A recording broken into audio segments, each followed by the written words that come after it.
Hello, this is the NICU Lived Network, and we are your hosts. I'm Melinda. I'm Nat. And I'm Emma. We are all NICU mothers using our lived experience to partner with health professionals to impact research, advocacy, and clinical practice. Each week we will bring you something new. It could be a topic highlight, the latest in research, a visit to a NICU, or ways in which you can use your lived experience within the NICU to impact change. We hope you enjoy this episode.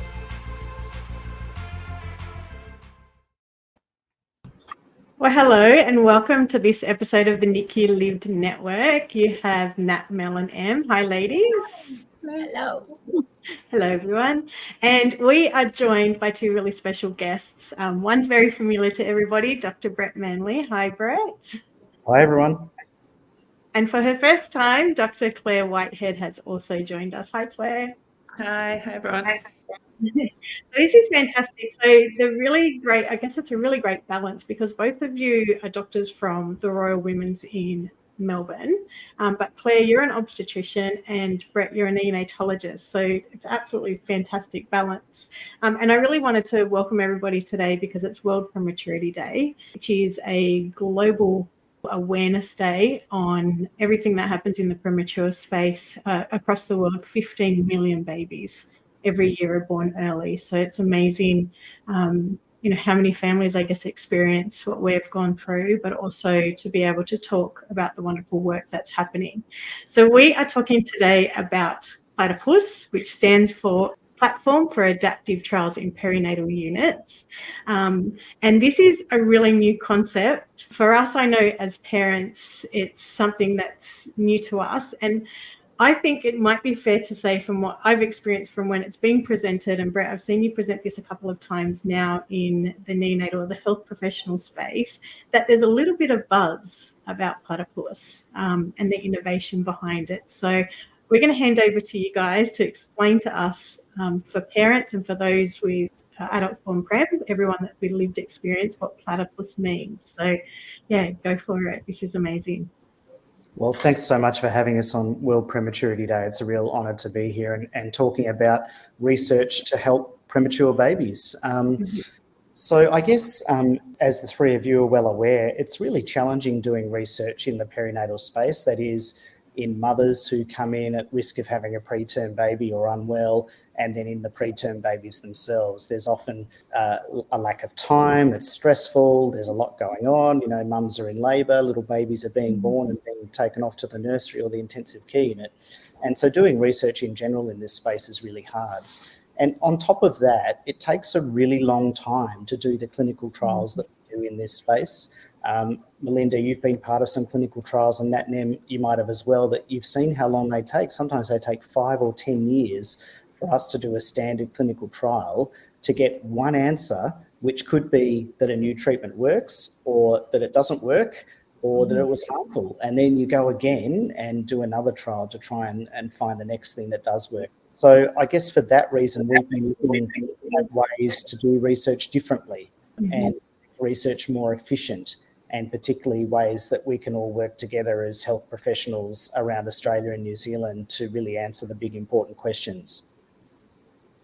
I think one of the really nice things about the trial is that because Brett and I are both leading it, we've got the story about what we do during pregnancy and the things that we can do with mothers and with families to try and, in some situations, prevent a preterm birth from happening. But if it's going to happen, we can do treatments to the mum, and most mums who've had a preterm baby would have been given steroids as an example, but there's many other things that we do when we think about the best and safest way for babies to be born and what to do before.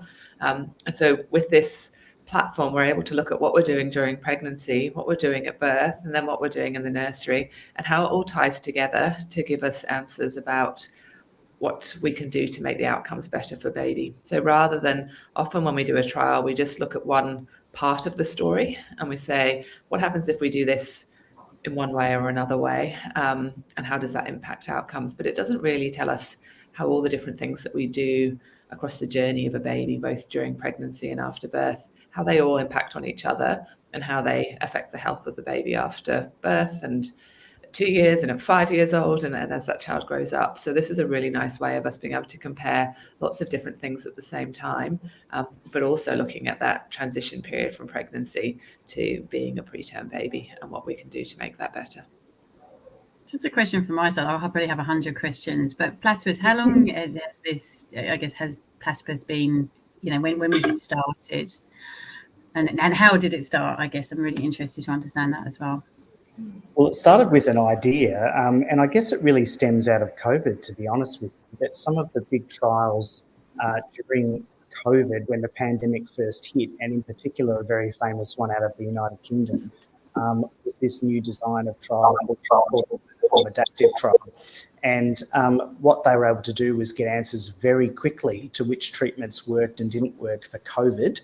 And we saw how efficiently that went, as did a lot of other researchers around the world. And we thought, well, why couldn't we do this in the perinatal space? We think it's the answer to some of the challenges we have with being able to recruit to trials, with the efficiency of trials, and as I say, with collaborating together on the same research questions. So I might just say what it actually all means. I guess the two parts of a platform adaptive trial or an adaptive platform trial. The first bit's the platform. So that really means what you think it means. It's a platform for us to do research. So it's about designing the infrastructure, getting the group together, having a common goal, having all the parts of the trial that you need done working together. So that's like statisticians and health economists and funding and databases and outcomes all being the same.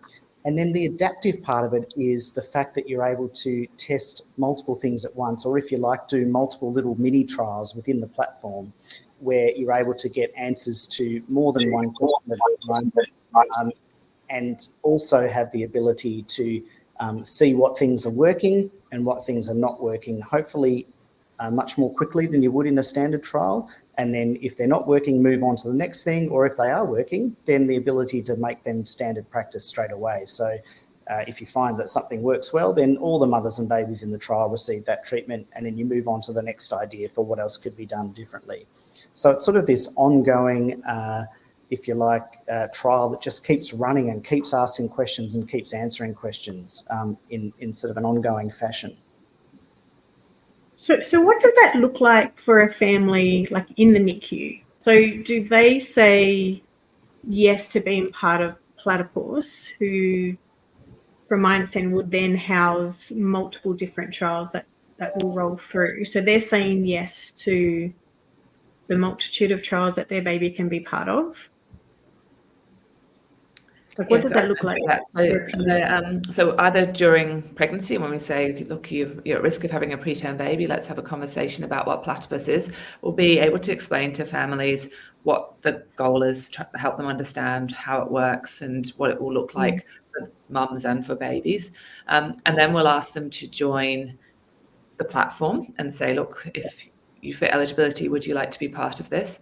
And these are the trials that we're running at the moment, and that will change over time. So look, at the start, we're not going to have very many trials because we're just getting up and running. And then over time, we hope to have lots and lots. And we'll give parents and families the choice to say, which ones do you want to be part of? What are the questions that are important for your baby and for you to contribute to? So there may be some things that families say, actually, that's not something we want to be part of that part of the test, but we're really interested in this part of the trial, and so we'd like to be part of that one. So families will have the choice of which research questions or which trials is the right one for them as a family to get involved in, provided also is the right one for the research questions. So some things we might be looking at just tiny babies, some things we might be looking at older babies, and so you've got to be eligible to be in the trial, but we'll give families the choice of what they want to be part of. And that might also change a little bit. There might be some things that we say, look, we're really interested in looking at this just in pregnancy, and then we'll see what happens afterwards. Or there might be some things that say, we want to test this new treatment that's really important just after birth. And then there might be other things that, when your baby's 2 or 3 weeks old, we want to look at again as well. So there might be things that cross the time frame of their journey during the time in NICU that they could be in. But parents will absolutely have a choice about which treatments or trials they want to be part of within the platform. But we'll try and do it in a way that just makes it easier for families, rather than having, I think what happens a lot of the time in lots of really great NICUs that have lots of research happening is there's lots of different people coming to families and saying, do you want to be part of this? Do you want to be part of this? Do you want to be? And that can be really overwhelming when you're kind of going through managing what's happening with my baby's health rather than just what trials. So hopefully this will bring it together for families and be a better way of getting the information about what's available for them to be part of. And one of the things I noticed, Brett, when you presented recently, so we watched you present it at the ANZNN, the Australian and New Zealand Neonatal Network conference recently, and I think you spoke for about 5 or 10 minutes. I can't recall exactly how long your talk was, and there was the opportunity for the network, and in that room was representatives from neonatal units right across Australia and also New Zealand to ask questions. But it wasn't particularly questions you were getting. You were actually, there was comments that were saying, how do we sign up? So from a unit's point of view, why would that be? Like, what's their interest? Is it part of the fact that they don't have to approach a family multiple times about different trials to overwhelm them? Or, yeah, like I was just really curious why their excitement or their interest in a trial like this.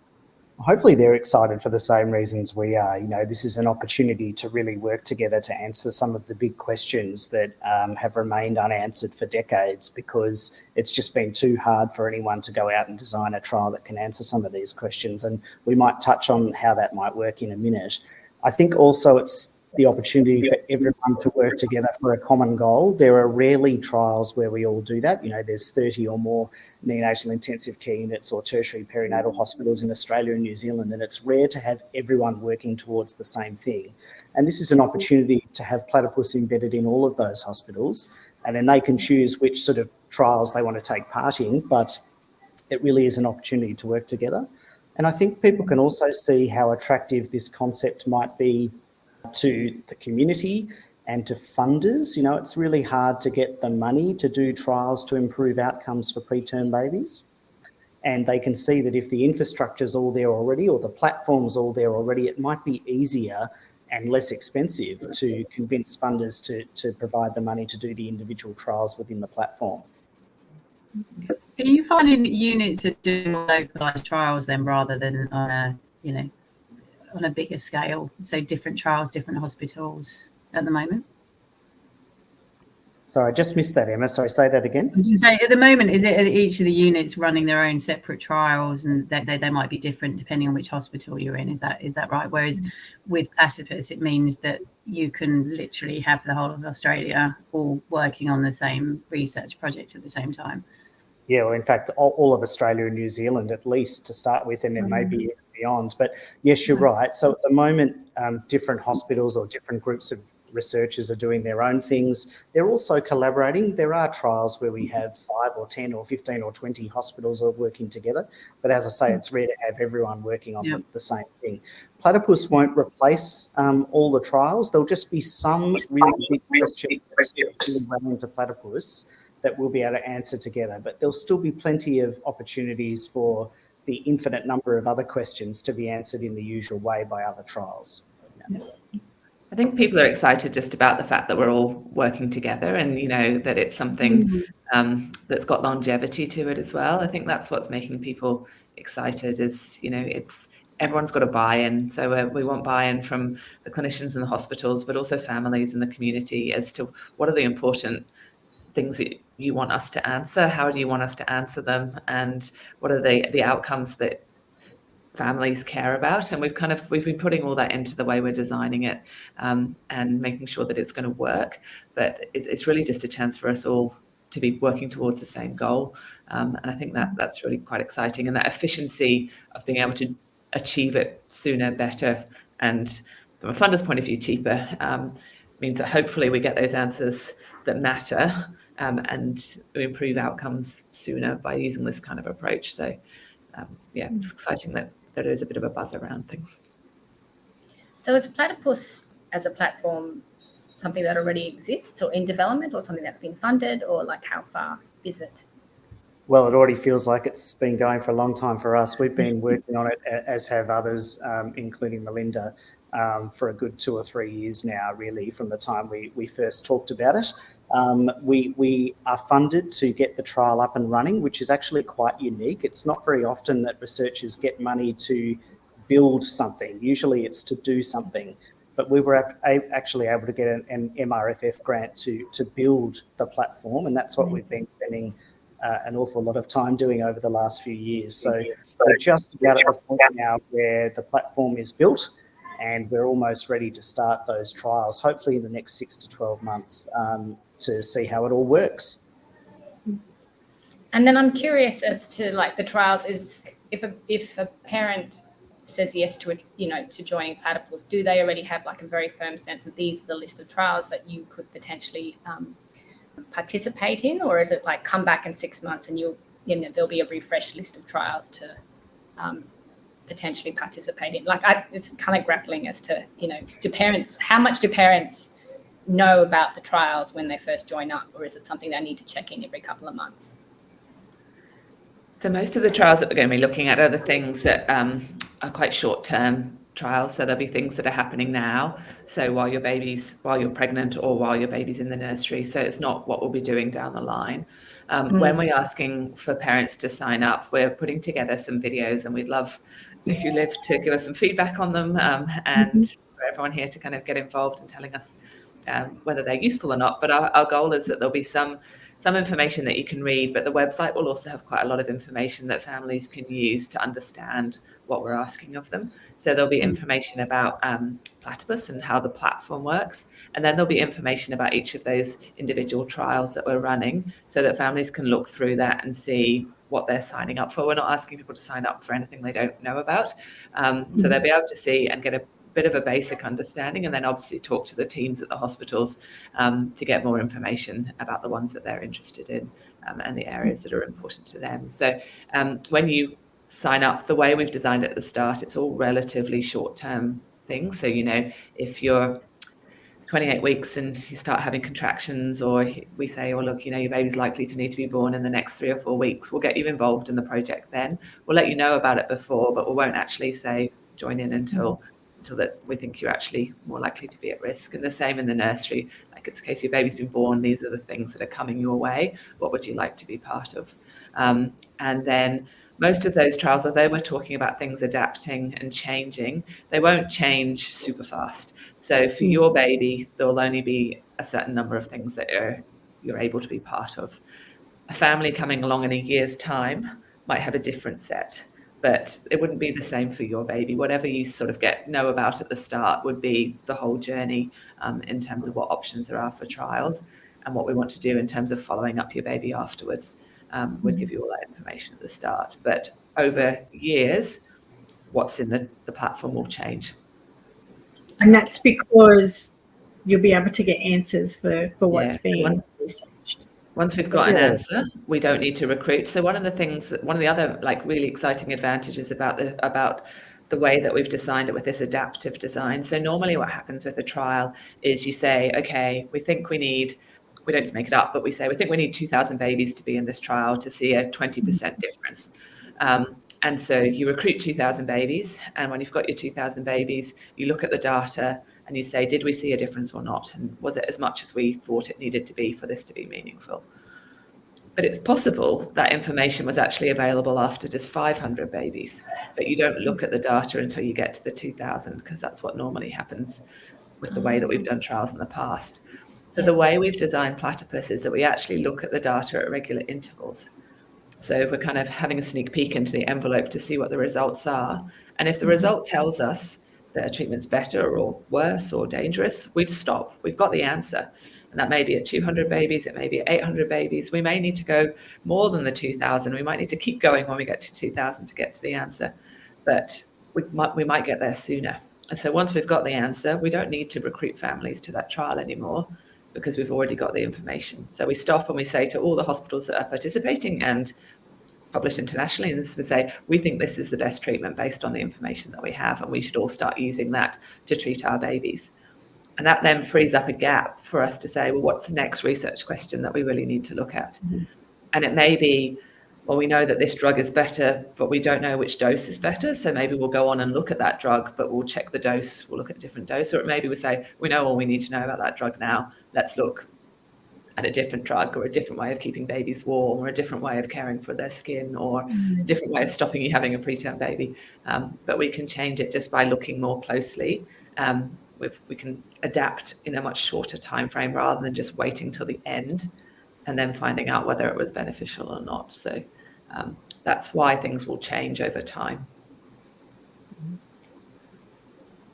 And then, so does it mean that potentially families will or could be participating in several trials if they're part of the, or only like one family, one trial, and then finish up, and then you can be part of it? That's right, Nat. I mean, if you think about, a family who is going to have an extremely preterm baby, for example, mum comes into hospital, is in labour, she's going to have an extremely preterm baby. There's some questions that can be answered there. What's the right antibiotic to give you if you've broken your waters? What's the right dose of antenatal steroid to give you? And most people know about antenatal steroids, but there are still a lot of questions about the right dose, the doses and everything else. So there's a few questions that might even happen before the baby's born. It could even be, what's the best way for your baby to be born? Caesarean section or vaginal birth, for example. And then once the extremely preterm baby's born, as you're all aware, because you know a lot about perinatal research, there are a lot of questions that we still need to answer. There's how best to resuscitate babies, how best to keep them warm, how best to feed them, how best to provide breathing support. Should we give little babies steroids themselves after they're born, and what dose should we give? What dose of caffeine should we give, a really common drug? And so you can see that there may be multiple time points both before and after the birth of a preterm baby where trials can happen. And in the future, not right now because we're taking things one thing at a time and gently, but in the future there might be 10 or 15 or 20 trials all running at the same time, and a family may be asked to participate at multiple time points as the journey of their preterm baby progresses. Things may go well and there's no trials that you need to be in, or baby might be still sick and there might be some extra trial questions that you get asked about. So families may be asked at multiple time points to participate in trials within Platypus, but under the one umbrella of the Platypus trial. And so hopefully as time goes by, there's that familiarity there. They're familiar with the process, they're familiar with what we're trying to achieve. And hopefully families will buy in just like clinicians and researchers have so far. And that doing multiple questions, sorry, Nat, is like, that's what happens in real life. Like all these things that Brett described are happening anyway. So rather than them happening and us not knowing the answer, this way we can address all those questions as they go. So that's why we want people to be in multiple trials, is because that's what happens to mums and to babies all the time, is that doctors are saying, okay, is this better or is this better? We're going to decide to do this one rather than that one. But rather than just asking the doctor to decide, we're asking the trials to decide what's the best treatment. So we actually have a clear answer about what's right for particular types of babies or particular types of mothers and at different time points. So it's kind of reflecting how the care works rather than it being an overwhelming amount of trials. It's actually just looking at what's happening normally and answering it with trial questions rather than its own.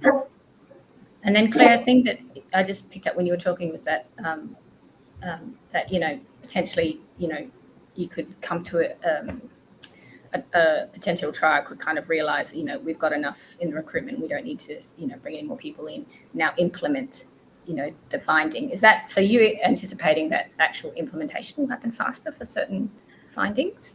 Yeah. So the way that we've designed it is that so as soon as we have that information, we'll then be able to go straight back to all the centres in Platypus and say this is the answer, and like there will be the end of that trial and it will be recommended that that's now standard of care, and so we'll be able to do that sort of very quickly, be able to get that information out to everybody and ask them to change their practice.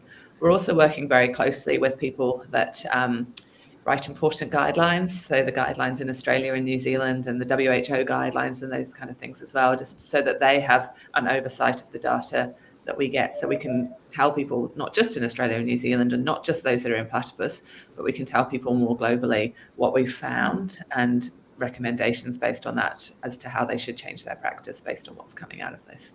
And we've seen that really nicely with COVID. So as Brett kind of mentioned, we went into COVID with no idea about what COVID meant or how to treat it. And in a really short period of time, we found out what drugs worked, what drugs didn't work, and we told people to start using them, and they did. And so, often that implementation phase can take years to get that change of practice. But this way of doing trials has really been proven to be really beneficial in getting that information out quickly and changing practice quickly. And that's what we're really hoping for, that people don't have to wait to change. And part of the reason we've spent so much time talking to our colleagues around Australia and New Zealand is to really get that buy-in, because you can see how if all the hospitals are working together on a trial and you get the answer, they're all going to feel ownership of that. They're all going to be keen to translate it into their own practice because they know it's relevant to their own patients because they've been part of the trial. So that collaboration across all the units is really key here, both to help us get the trials done, but also that translation or the implementation, as you say, Nat. I mean, you can really see that one day you get the answer and the next day that treatment's being used as standard of care in all of the hospitals around Australia and New Zealand because of the way the platform's designed. I think that's what really excites me, is the idea that it can be translated so quickly, as opposed to, I hear the stories about, it takes another 7 to 12 years for something to happen. It's like, this is, potentially can, make vast improvements for families. Yeah, and the other part of it is, as Claire was describing, because we know we'll be very certain of the answer, whereas in many other trials we're not very certain of the answer. In Platypus, we'll be very certain of the answer. In fact, we will know the answer for sure. There won't be that sort of concern of, we need to go and repeat the trial or do it in another 1,000 babies or, do it in another part of Australia or New Zealand. If everyone collaborates together, we'll know the answer and be able to implement that. I think it would be quite convincing to clinicians and to the community. Yeah. And so is Platypus limited just to Australia and New Zealand at the moment in terms of the scope of the project, or is it international as well? At the moment it is, and when you say still taken us 3 years to get here and we haven't started yet, but we're very happy to start with just the 30 odd very large perinatal centres around Australia and New Zealand, and then hopefully a lot of the other maternity hospitals who care for mothers at risk of preterm birth and for preterm babies, maybe not the tiniest babies, but prematurity goes right up to 36 weeks of gestation. So there are many other hospitals caring for those later preterm babies. At the moment we're starting, I guess, small in Australia and New Zealand, but we certainly have aspirations once things are up and running and everything's working and we can iron out any problems and make sure we're doing all the right things, then we might think about going internationally as well. Because this type of platform trial isn't happening anywhere else in the world, is it? Like, this is a world first? In perinatal, in our field, it's a world first. But, like everything, once people start to hear about how well some of these trials work, I'm sure they'll become more common.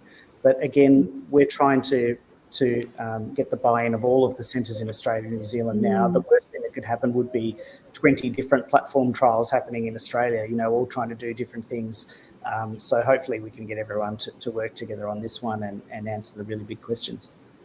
And we're certainly the only one around at the moment that's got this pregnancy and neonatal component to it.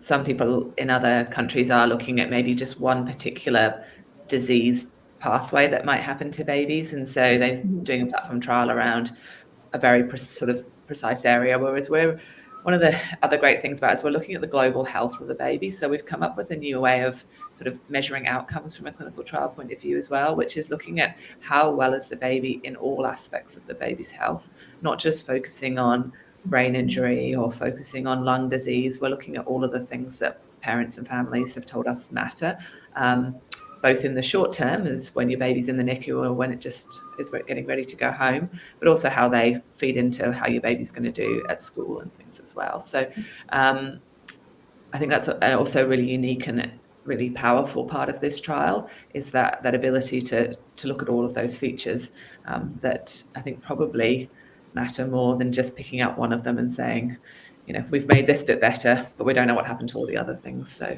I think that's taken a lot of work at our end as well to try and get that right, and make sure what we are looking at are the right things and that it works and that it's going to be meaningful. But hopefully that will be a better way of measuring health outcomes for patients. And how do you think Platypus will shift perceptions around trials with parents? Because I know when I was in there, it's incredibly daunting when somebody's like, we'll do a trial, and you're like, I just want to get in and make sure my child's well. But how do you envision that perception shifting with parents and trials? Yeah, I think there's a lot of work to be done about, as you're doing right now, is about really increasing that awareness of research and clinical research.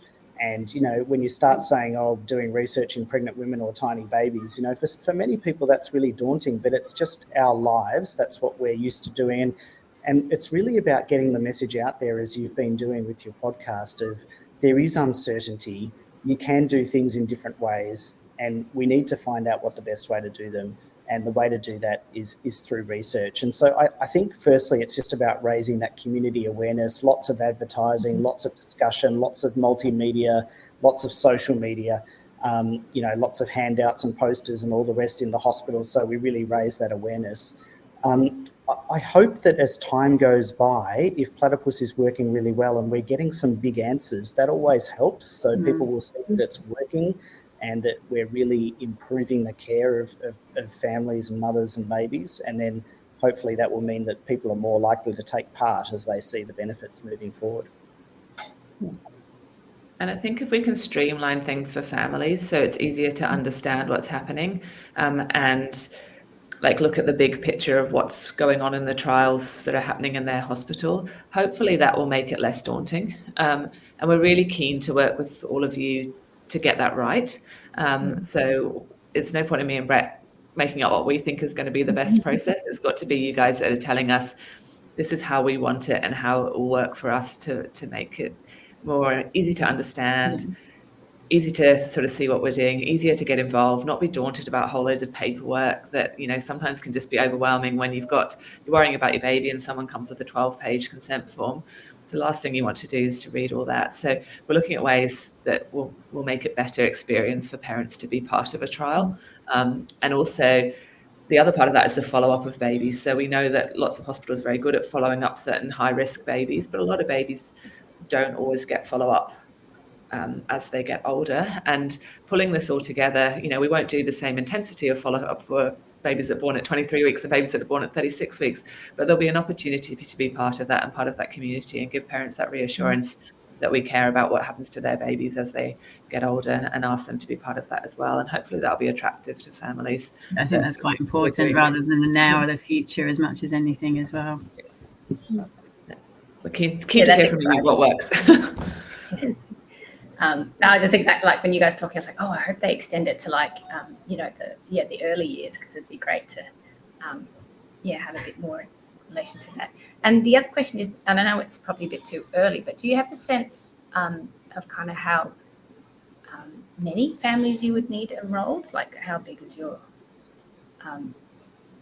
recruitment pool, or does that just depend on how many trials you guys decide to start with first? It goes to what Emma was just asking. I mean, the dream for us as clinicians who want to improve outcomes for families and preterm babies is that every mother at risk of preterm birth and every preterm baby was able to take part in research.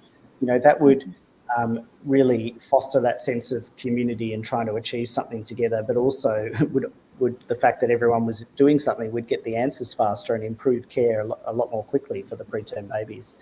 So ultimately, that's what we would hope. And we'd like to have trials, multiple trials going that are relevant to different types of families, some that come in at risk of extremely preterm birth, but another mum might just come in at 35 weeks and you know, might be having a baby slightly early.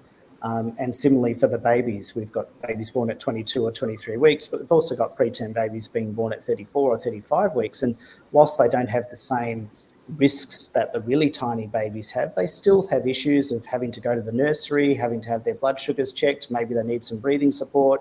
maybe they're in hospital for a few weeks. So there's a lot there that we can really work together to answer some of those questions. So we certainly aim, and we've designed the trial, the PLATIPUS trial, to be able to have trials within it that are really relevant to all those different populations, from the extremely preterm through to the late preterm, because there's just so much that we can do to improve the outcomes for all babies, including babies born late preterm. And the more we have, the sooner we get the information. So, and that's really the goal, is to get that information quicker. So if we have trials that are just really narrow, or we only get a few people, it will still take time to get enough patients or enough mothers and babies to get the answers. So that's why we're really keen that it is inclusive for everyone, and it everyone's got an opportunity to be part of it in some way, because that way we'll be able to give answers to those that come after sooner as well. And as part of that, we're wanting to make sure, sometimes with trials, it ends up just being a certain group of patients that, have maybe very well educated and have got lots of experience of being kind of in and around medical systems that are happy to be part of it. We want to make sure that's not the case, that actually everyone that's coming in a situation where they're either going to have a preterm baby or they've got a preterm baby, it's sort of fit for them to be part of as well. And so that means that maybe if English isn't your first language, we find ways to make sure that we're communicating the options to you in your own language with written or spoken or videos or ways of getting that information across, so that everybody can be part of it that wants to be. Are there certain requirements that the trials need to meet to qualify to be part of Platypus? I know, Brett, you were saying earlier that other trials can still happen within the unit, or fast forward in the future, will all trials eventually be great to be part of Platypus? Yeah, we've been very careful. Again, this is another reason it's taken so long to build the platform, is that we really have to have the system in place that we choose the most important trials as considered by people with lived experience and clinicians that answer the really big questions that are really going to fit well in Platypus, where you've got lots of hospitals all recruiting and trying to do one thing.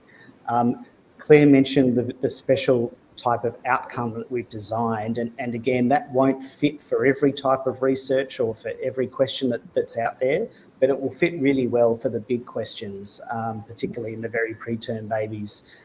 That'll fit really well into Platypus. So not everything will be appropriate, and to have a trial in Platypus, it will need to go through the whole sort of governance structure of buy-in from all the units around the place, representation of people with lived experience, representation of First Nations, etc., and really make sure it is one of the most important questions, and that we want to put it into the platform and answer it all together.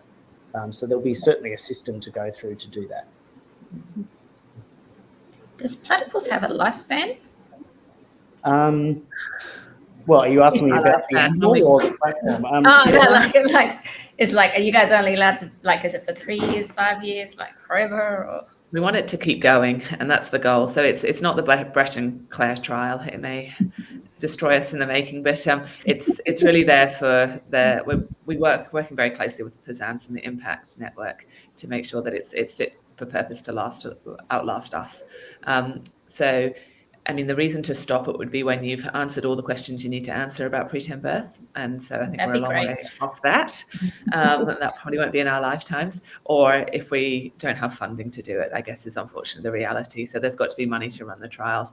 But the way that we've designed it is that because it's kind of, you keep building on it and adding extra trials, that will sustain it. And while there's still questions that need to be answered, there's still trials that need to be done. And Platypus is the way to do that. So there's no planned stopping point. It's, it keeps going for as long as we can keep it going. And that again is one of the big advantages from a unit point of view, because it means that that it's up and running and it's staying there. One of the problems for hospitals a lot of the time with running trials is a trial might come along for a couple of years, and you might employ someone to collect the data or recruit your patients, and then that trial stops and the money stops, and so you can't employ that person anymore. And you have to wait for the next trial to come along, or you have to employ more people, or, there's not that sustainability. Well, because this platform will be there and there will be ongoing trials added, hopefully we'll be able to give the units the reliability that they can employ people, they can put systems in place, they've got a can continue to recruit people. And I mean, hopefully we'll build research not just in Platypus, but we'll build that infrastructure locally in units to run lots of different trials, because there'll be this ongoing sustainable research plan. And so I think that's another part of the kind of attractiveness of it, is that it's not short term, but yeah, we just need the money to keep it going. But the questions are there, no doubt about it. And increasing that skill set within the units. Yeah.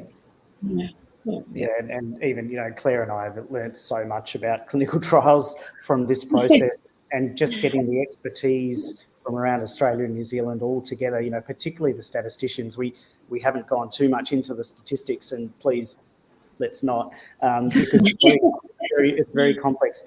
But that's been sort of, again, another value out of the Platypus trial has been that we've been able to really build the expertise in these types of trials. So that moving forward, you know, there'll be more of that expertise for the other specialty or the next platform trial for a different question. And then, sorry guys, I feel like I'm hugging all the question time. One more question from me. I think you guys touched on it before, but will families and those with lived experience have an opportunity to kind of help determine what the priorities are, or what kind of trials that get in initially? Yeah, so hopefully Melinda and you all will maybe send out an expression of interest to the NICU Live Network and other networks and communities, just for people to put their hand up and say they want to be part of it. We've done a lot of this kind of building of infrastructure, but the important questions and how things work, we very much want to be co-designed with families. And so Melinda sits on our steering committee and gives us lots of guidance, and then we're hoping that we'll have a lived experience committee that's working with Melinda and hopefully Natalie and Emma, and different people will sit on different. There'll be people that sit within committees that are to do with specific questions, so like prioritization or follow-up, or very specific bits where those with lived experience provide their expertise, but then a greater community that we can go back to and say, okay, look, this is what we're thinking. What do you think about this? What's important to you? What are the top research questions that we need to answer next? We think it's this, but do you agree with us? How does our ethics work? How do our videos look? How do what does this pathway look like for families? And so we're really keen that it's co-designed as much as possible with those with lived experience of both the pregnancy, the neonatal period, those that were born preterm themselves. When we say, what are the outcomes that matter? We want to hear from you and be part of it. And that's an ongoing process, because it's a perpetual trial. It's not like we're asking people to sign up once and say, this is what we think, and then we're never going to be in touch with you. Every time we come up with a new adaptation, or we come up with a new question, we want families to be part of that decision-making process. So I think there's lots of scope for people to get involved with various different commitment levels. It may just be looking at a survey once a year, or saying, actually, I want to put my hand up and come and sit on a committee and have my voice heard in how we're making decisions on a kind of day-to-day basis as well. So that's just like the researchers that will be involved, we're keen to take this very seriously. So we'll be paying people with lived experience to be part of our committees. I think that's really important. It's a change that we've seen over the last couple of years in research, from people doing things just because they want to help, to actually researchers recognising the commitment that this takes and the workload for very busy people doing other things with their lives. So, we're very keen to support people to be part of our committees, and we will certainly do that. But as Claire said, most of the roles that we're really keen for people to join us for are not going to be time intensive, a few meetings a year, or occasionally helping us with things. We've talked a little bit about the consent process and how that might look for different parts of Platypus, and that's a huge body of work. We talked about the videos and things. Well, that's terrific. We think that's a good idea, but we need to hear from people with lived experience to tell us whether that's a good idea.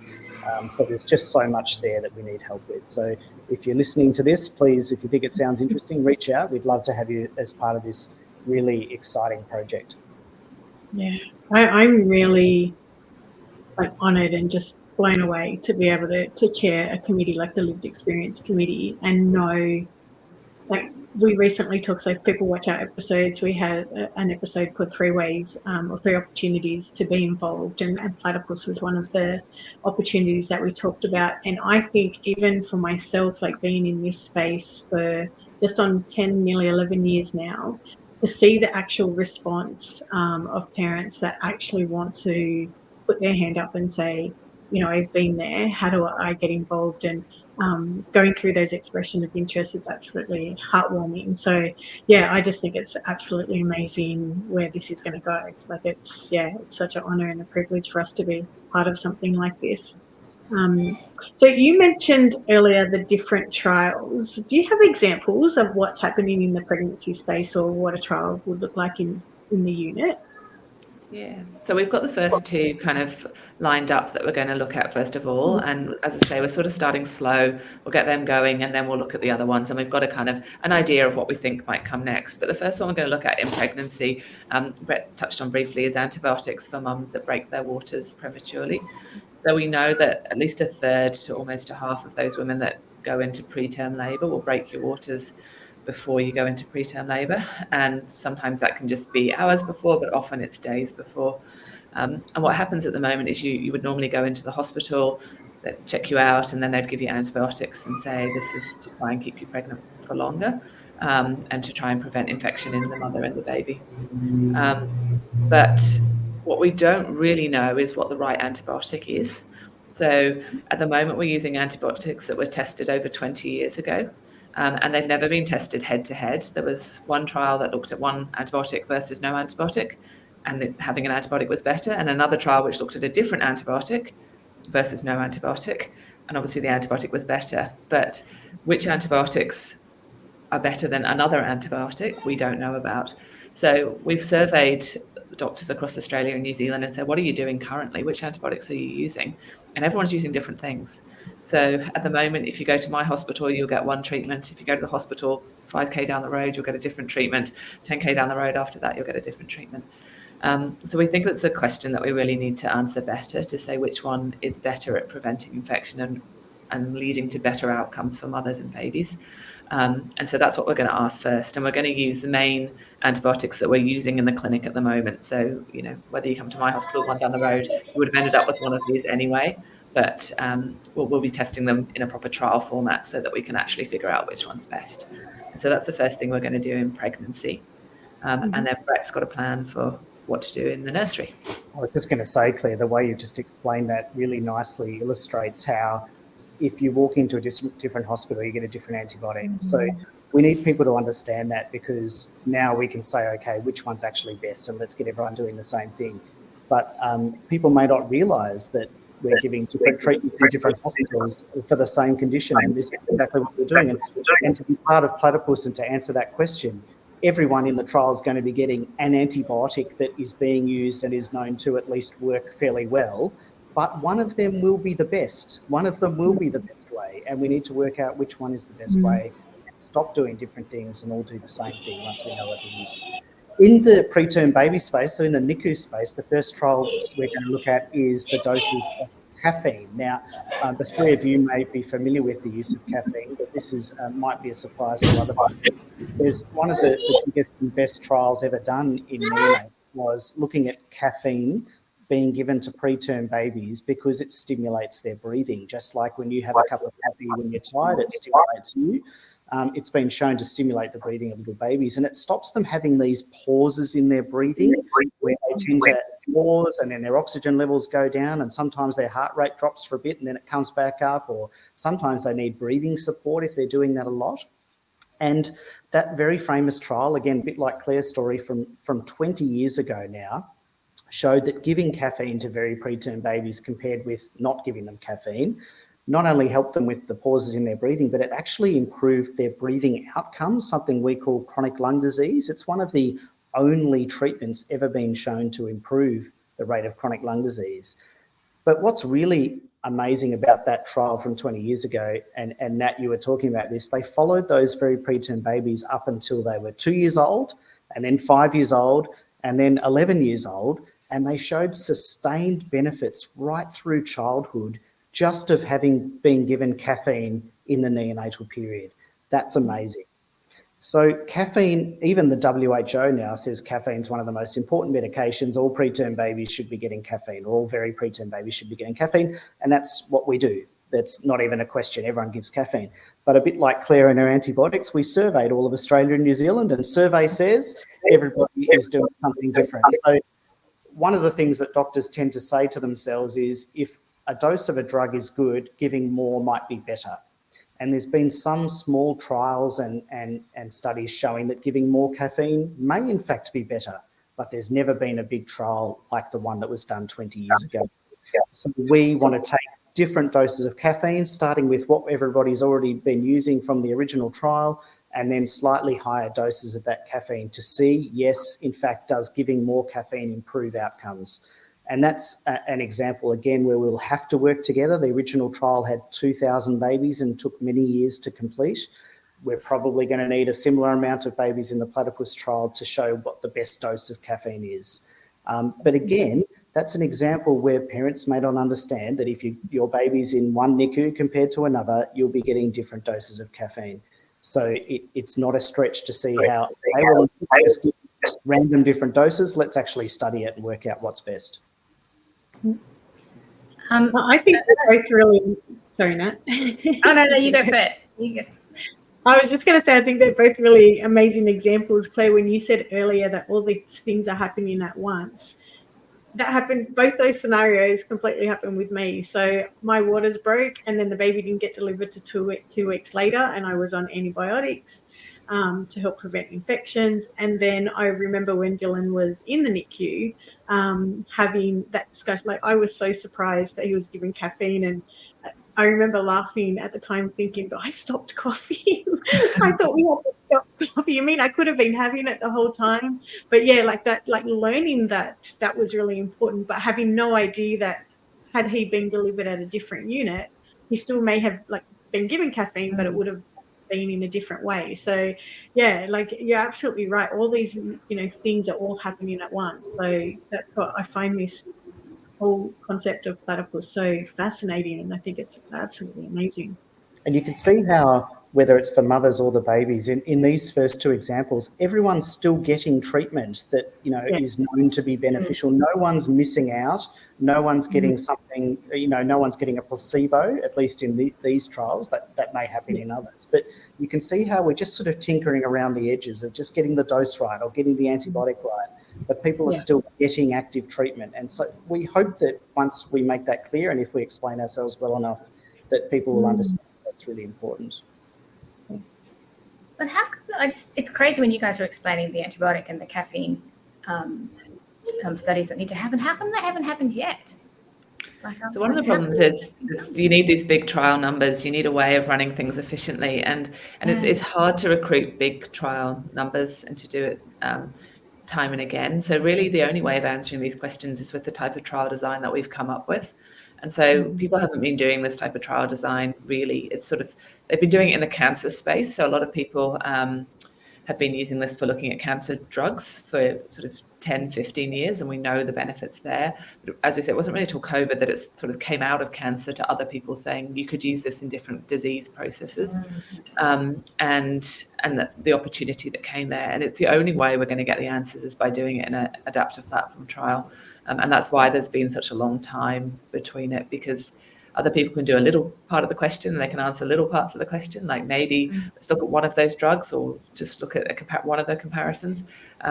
But without having a platform that works the way we've done and there's data being looked at the way we're looking at it, it's too expensive and too hard to do these type of trials. So practice changes and no one knows which is better or not. And so we'll be able to look at 3 or 4 different types of antibiotics at once, and 2 or 3 doses of caffeine at once. Very different from doing one trial for each of them. So that's where the efficiencies come in. And again, that's sort of the adaptive part of it. Maybe that's been a bit tricky to explain, but if one of the antibiotics is better than another, that becomes standard treatment, and the one that's no good goes. And then there might be another antibiotic or a new antibiotic that people think could be even better. And then you start again, you bring in that new one and you compare it to the new standard of treatment, and it just keeps going around and around with the constant aim of improving and optimising care of mothers and preterm babies. And it just keeps going forever, as we were saying. It's a lovely summary around trials in a very simplistic way that as a parent that hasn't been involved in it, it's so overwhelming. But, just to try 2 different antibiotics or different amounts of caffeine, something so simple but on a larger scale, makes perfect sense as well. So I think, it's a really lovely summary of what you're looking to do and what you're looking to achieve across the units with Platypus. It brings to mind, like, over my time I've been in this space, there's always like two lines, I guess, that I hear often of, moving from random care to randomized care. And then also, how do you work that, research doesn't happen separate to clinical practice? Like, it's actually part of clinical practice. And it just feels like this is an amazing way that this is just going to like merge that and really move forward. And when you say that every single unit, to come on board and be part of it, it would be like stepping into a NICU and go, oh, this is a platypus unit. And, I have these kind of visions where parents can feel some comfort or some safety or some, acknowledgement of going into a unit when they understand that whole process. And we've talked about it for a long time. And I know the work that I've done with Professor William Tano-Morty of having this almost a dream where parents will come into unit and understand the importance of trials and the care that their baby will get being part of trials, and actually ask, are there any trials I can join? So I can just see how amazing, like, it's really, really great times ahead, I think, and the impact that this is going to have on families is amazing. Couldn't have said it any better ourselves, Melinda. Would parents get a portal as well? Like, when they sign up, are they able to kind of, sort of visualize? I had that question as well. Yeah. Like, to that's see exactly how it's going. Sort of, like the website certainly, but you're right, absolutely right. There's probably some really good multimedia ways of really engaging families, and you can sort of imagine. I think how we're dreaming it is to sort of get an iPad and it explains what platypus is in a video, and then it might say, here are some things that you or your baby might be able to take part in, and you sort of click on it, and if you think that's interesting, you say, yes, I like that, or no, I don't like that, and you move on to the next thing, and really trying to get rid of as much paper as we can. And you guys got the message there about what we call comparative effectiveness, which is comparing things that we already do to each other to work out which one is best. But we've really got to find ways of getting that message out there to families to understand that there's really not risk in the sense that you or your baby could get these treatments anyway in routine care. The risk really is in not studying them and working out which one is best. But these are challenges, and out there in the community, not everyone. There are a lot of people still suspicious of research, and it's a work in progress. I remember my husband and I having many conversations, and they were trying to talk through the trials, and then there'd be all these forms to look through, and he's like, look, we just need to get through this. We won't, what's the risks? And I don't know if it was as eloquently as explained as it could have been when we were in there, or whether we were just so overwhelmed with everything that was going on. It was just another thing to think about. So I think the most simplistic way that you can do it, and the videos, I think, are fabulous ideas, and messaging through there. And if you've got an app on your phone or app on your iPad, when you're sitting there and you're waiting, you're sitting by the bedside, you can have a look through and actually get a better grasp of it and ask questions, rather than feeling like you say a 12-page document, which is a lot. We're hoping that we'll be able to do it so we can kind of personalize it. So we can put in I'm only 12 weeks and I'm just vaguely interested, and we'll just give you a brief overview. But then, I'm now in this situation. I'm 28 weeks, I'm going into labour, and then we can just point you in the direction of the things that are relevant for you, rather than being like lots of videos I'm going to search through and figure out what's going on. It'd be like, actually, my baby's, or I'm eligible for A, B, and C. And so you could then look at A, B, and C's videos and information packages just to focus on them. So that it's not too overwhelming, because I think if we can get the message out early in pregnancy about what we're doing, then it's not so confronting, because people just know about it from, your booking visit.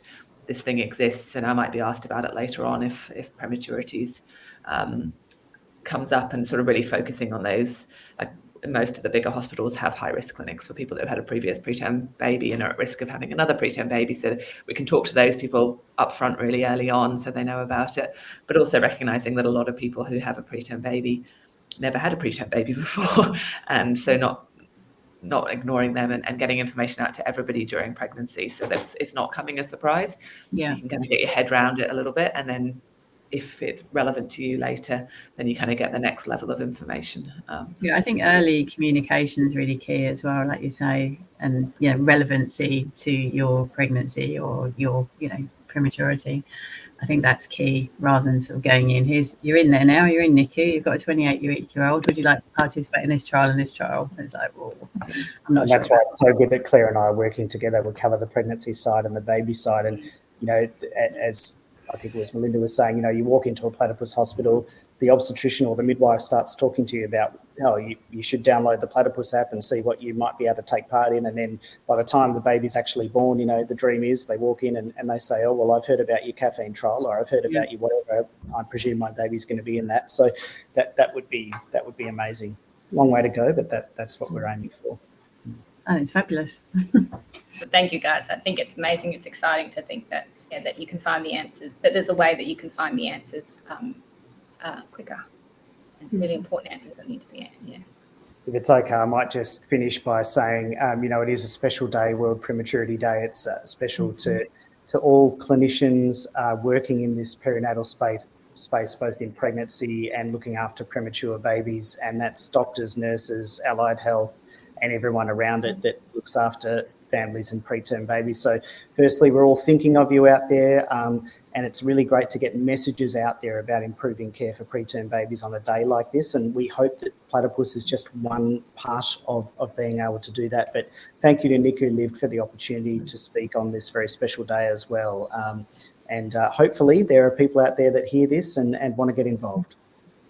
And hopefully as we move forward, we'll be able to give you the answers on future World Prematurity Days and tell you what we've found and how we're making things better. But just echoing what Brett said, and thank you specifically to you all for giving us a chance to talk to you today.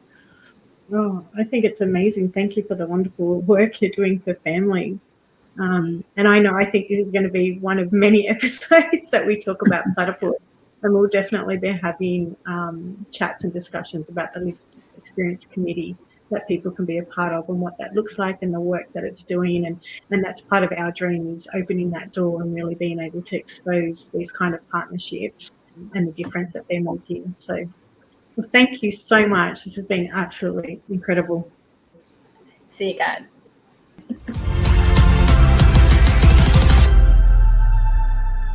That's a wrap on another episode of the NICU Lived Network. Thanks for joining us today. To stay connected, please make sure you're following us on social media. And if you found value in this episode, please share, like, or comment. We'll see you on the next episode.